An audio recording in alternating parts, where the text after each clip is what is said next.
CC సంఘంలో మధ్యాహ్నం ఆరాధించి పొద్దున జాబ్ చేసుకుంటూ తిరిగి సాయంత్రం ఒక గ్రామంలో వెళ్ళి ప్రభు పరిచర్యను సంఘ కాపరిని అడిగినప్పుడు పాస్టర్మ సంఘ పెద్దలు అవకాశం ఇచ్చారు. ప్రియులారా చూడండి, మా పరిచర్య కోసం కూడా ప్రార్థించండి. ఇక్కడ ఇంతవరకు మీరు ఏం విన్నారమ్మా? యేసుక్రీస్తు శిలువపై పలికిన 7 మాటలు కదా.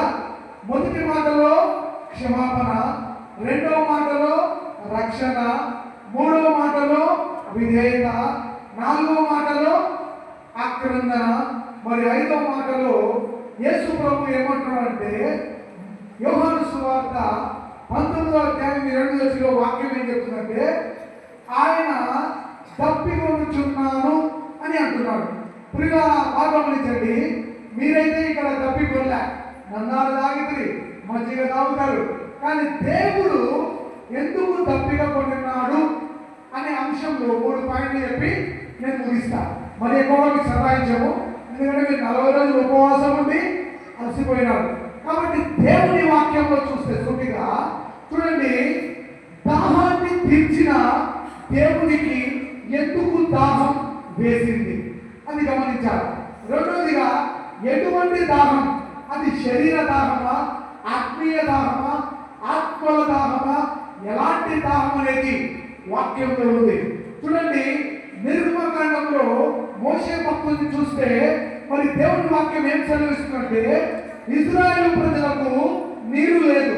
నీరు లేనప్పుడు మోషేతో యెహోవా దేవుడు ఇట్లా అన్నాడు, మోషే గారు మీరు ఈ బండను కర్రతో కొట్టండి, వీళ్ళందరికీ దాహాన్ని తీరుస్తాడు. బాగా ఆలోచించాలా మీరు నేను చెప్పేది?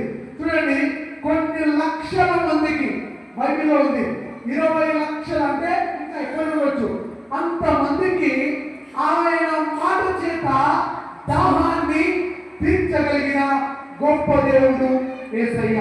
మరి అలాంటి దేవుడు ఈ మధ్యాహ్న సమయంలో ఈ శిలువ ధ్యానంలో నేను తప్పికొనుచున్నాను అంటే ఆయన ఎలాంటి తప్పికొనున్నాడంటే మొదటిగా విశ్వాసుల యొక్క దాహాన్ని తీర్చే దేవుడు కలువరి శిలువలో తప్పికొన్నట్లుగా చూస్తూ ఉన్నాం. ప్రియులారా, ఆక్రందన, విడువబడ్డారు, దూషింపబడ్డారు, అనేకులు హింసించారు, మండలాదివారం దావీదు కుమారుడా జయమని పొగిడారు, అనేకుల దాహాన్ని తీర్చిన ఇశ్రాయేలుల దేవుడైన యెహోవా మాట అంత గొప్ప శక్తి కలిగిన దేవుడు ఇంత చిన్నగా నేను తప్పిక కొన్నాను అంటున్నానంటే ఆలోచించండి. మొదటిగా విశ్వాసి యొక్క దాహాన్ని, రెండవదిగా వాక్యంలో చూస్తే ఆయన ఎందుకు తప్పికొన్నాడని చూస్తే చూడండి, మోషే భక్తుని ద్వారా దేవుడు ఆ దాహమును ఆ ప్రజలకు తీర్చినట్లుగా చూస్తున్నాం. ఇంకోటి, ఆయన జీవ జలముల దాత. ఆయన జీవ జలముల దాత అంటే జీవజలాన్ని ఇచ్చే దేవుడు. మీకు నాకు అనుమానం రావచ్చు, జీవజలం ఇచ్చే దేవుడు ఎందుకు దాహం కొన్నారంటే ఆయన రక్తము కారునంతగా సెలవు అంటే శరీరధారిగా వచ్చి మానవునిగా తిరిగి మన మధ్యలో నివసించి ఆ వాక్యము శరీరధారి అయి కృపా సత్య సంపూర్ణుడిగా మన మధ్యలో నివసించరు. ఆ వాక్యమే దేవుడు. అంటే యేసు ప్రభువారు వాక్యములు ఇక్కడ ఏమంటారంటే అయ్యా ప్రజల దాహాన్ని దేవుడు ఏ రీతిగా తీర్చినంటే ఆత్మ సంబంధమైన దాహం. ఇది మామూలు దాహం కాదు. ఆయన శిలువ రక్త ప్రోక్షణం, రక్త ప్రోక్షణం, పాప వినాశనం. అంటే ఒక మానవుని రక్తం కాదు, ఒక గొర్రెపిల్ల రక్తం కాదు, ఒక పశువు రక్తం కాదు, కానీ దేవుడే మానవునిగా అంటే ఏదైనా వనములో ఆదాము అవ్వలు పాప దాహానికి లోబడి సర్పము మాటలు సాతాను మాటలు విని వాళ్ళు పాప దాహాన్ని లోకంలోకి తీసుకొని వస్తే మన యేసయ్య ఈ లోకానికి వచ్చి జన్మతః పాపిని, పుట్టుకతో పాపిని, రక్త ప్రోక్షణం, పాప వినాశనం, సర్వ పాప పరిహార్థమై గొర్రె పిల్లగా ఈ లోకంలో ఆయన రావాల్సి వచ్చిందంటే మానవుల యొక్క పాప దాహాన్ని దేవుడు దేవుడు ఆయన తప్పిక గురించి, అంటే నువ్వు నేను చేసిన పాపం, శాపం, చీకటి, అంధకారము ఆ యేసయ్యను తప్పిక గురించి అందుకంటున్నాడు. నేను తప్పికొనుచున్నాను అంటే ఆయన ఎలాంటి దాహం కొన్నాడంటే జీవజలాలిచ్చే దేవుడు. అక్కడ ఏమన్నారు, అక్కడ వాళ్ళు కీర్తనల గ్రంథంలో ఒక మాట వ్రాయబడింది. ఏ మాట వ్రాయబడిందంటే ఆయన నీళ్లు ఒదగక వాళ్ళు చేదు చిరక ఇచ్చిరి.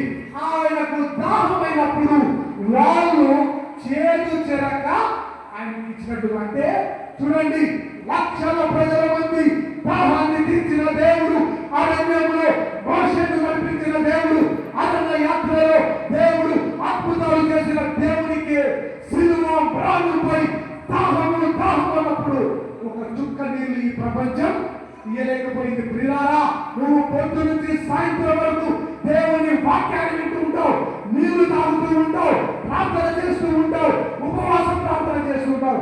అయితే ఇక్కడ అంటున్నాడు, అయ్యా నేను తప్పికపోయింది, ఎందుకంటే మీ దాహాన్ని నేను తీర్చడా. అంటే మీరు పాపంలో ఏదైనా వరములో ఏ పాపం దాహం అయితే మానవుని నరకానికి తీసుకుని పోవాలని వచ్చిందో ఆ దాహాన్ని కలువరి సిలువలో యేసయ్య నీకోసం నా కోసం తప్పినవని ఆ సిలువ రాడుపై నీ దాహాన్ని నా దాహాన్ని తీర్చాడు. అందుకే తప్పికున్నాడు.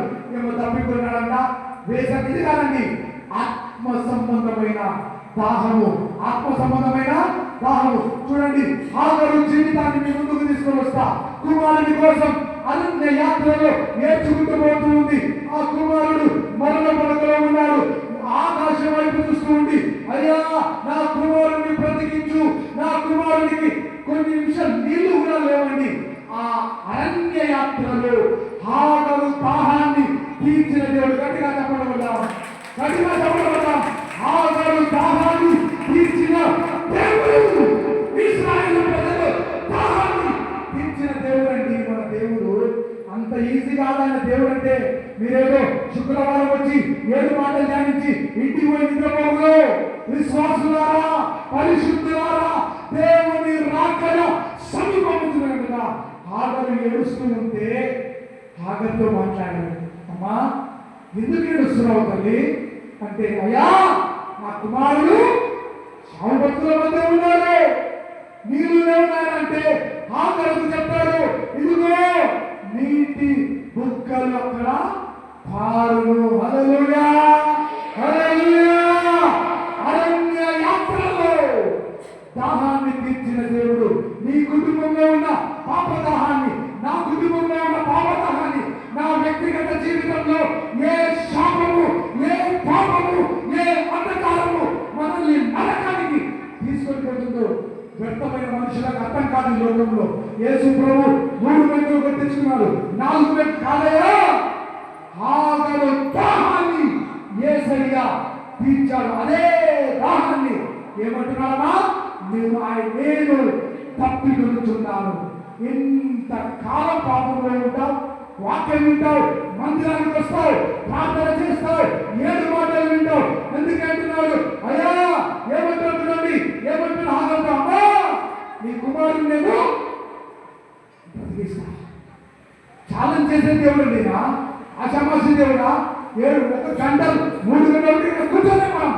కానీ ఆ ఎండలో ఆ తండ్రి విడిచిపెట్టినప్పుడు ఆక్రందనతో, విధేయతతో అన్ని కూడా చేసి ఏమంటే చేదు చిరకను ఆయనకు దాహముగా ఇచ్చేది. చూడండి ఎట్లాంటి మనుషులండి. మీకేమో జీవజలం, ఆయనకేమో చేదు చిరక. మీకేమో బంగారు సామ్రాజ్యం, ఆయనకేమో ముళ్ళ కిరీటం. మీకేమో పరిశుద్ధమైన వస్త్రాలు, మరి ఆయనకేమో రక్తము. అంటే చూడండి, ఒక భక్తుడు ఒక పడవలో టైటానిక్ షిప్ లో ప్రయాణం చేస్తూ పోతున్నాడు. పిల్లలను గమనించాలి. ఆయన ఆత్మీయుడు తాను కూతురు పోతూ ఉంటే జార్జ్ ప్రకారం ఒక పేరుంది. ఆయన ఒక టైటానిక్ షిప్ మునిగిపోతుంది సముద్రంలో.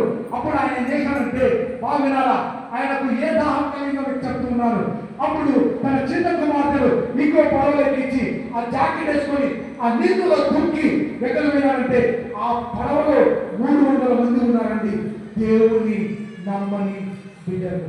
అక్కడికి వెళ్ళి ఏమన్నారంటే కొద్దిసేపట్లో మీరు చనిపోతున్నారు, ఇదిగో యేసు ప్రభు నమ్ముకోండి, యేసు రక్షకుడని తెలుసుకోండి, యేసు ప్రభు మీకోసం నా కోసం సిలువలో రాలిపోయి మరణించి తిరిగి లేచాడు, ఇప్పుడు మీరు చనిపోతే నరకానికి వెళ్తారని ఆ భక్తులు వాళ్ళకి ఆ 15 నిమిషాలు ఆ నీటిలో ఈదుకుంటూ వెళ్ళి సువార్తను ప్రకటించాడు. కొద్దిసేపటికి ఆ టైటానిక్ షిప్ తో పాటు ఆ దైవ సేవకుడు కూడా నీటిలో మునిగిపోయాడు. ఏం దాహం ఉందన్నానికి ఆత్మ దాహం ఉందా? మీ సంఘంలో చాలా మంది వాక్యం విన్నా, మంచి యవనస్తులు కొన్ని సంవత్సరాల చిన్నప్పుడు చూసిన సంఘాన్ని ఎంతో మంది సాధ్యపట్టుగా తన తరాలు వెళ్ళిపోతూ ఉన్నాయి. భక్తులు రేపు చూడండి ఆ టైటానిక్ షిప్ లో ఆయన అన్నాడు, అయ్యా ఆయన తన బిడ్డ కోసం తన బిడ్డ వెంట వెళ్ళిపోయిన బతికేవాడా ఎక్కడ వెళ్ళిపోయామా? ఆత్మల దాహం. అదే దాహం యేసు ప్రభు కూడా కలిగింది. యోహాను సువార్త 4వ అధ్యాయంలో చూస్తే ఏమంటాడు? సమరయ మార్గంలో యేసయ్య పోతూ ఉంటే శిష్యులు అన్నారు, ఎందుకు ప్రభువా ఒక్క ఆత్మ కోసం పోతారంటే యేసయ్య అన్నాడు, ఆ ఒక్క ఆత్మనే లక్షల ఆత్మలను దేవుని